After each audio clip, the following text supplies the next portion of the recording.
Assalomu alaykum. Bugun sizlar bilan pokiza, tugunlarsiz tugma qadashni bilganimcha o'rgatib qo'yaman.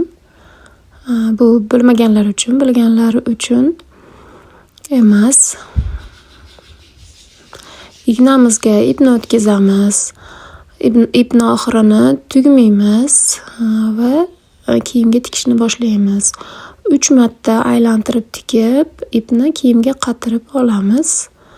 Shunda tugun tugishinglar shart bo'lmaydi, pokiza bo'ladi, ishinglar chiroyli bo'ladi. Mana qattiq bo'lib qatib oldi. Endi tugmani tikishni boshlaymiz. Menda 4 ko'zli tugma. Bir tarafini 3 marta tikib qatirib olaman, yana bir tarafini yana 3 marta tikib qatirib olaman. Sizlar 2 ko'zli yoki bitta ko'zli tugma tikmoqchi bo'lsanglar, hammasini 3 marta tiksanglar o'zi qattiq bo'lib qatib tikadi. Men birinchi chevarga borganimda o'rgangan narsam tugma qadash bo'lgan. To'g'ri bu eshitganda kulgili, lekin bilmagan odamga bu yangilik bo'ladi.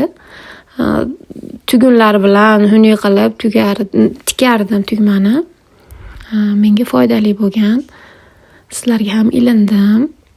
Foydali bo'lgan bo'lsa, kommentariyaga foydali so'zini yozib keting. Yana nimalarni o'rgatishimni xohlaysizlar, shuni ham yozib ketinglar. Bilganimcha o'rgataman.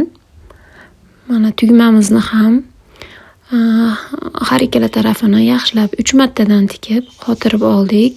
Endi tugma bilan kiyimni orasidagi ipga ignani o'tkazamiz va 3 marta aylantirib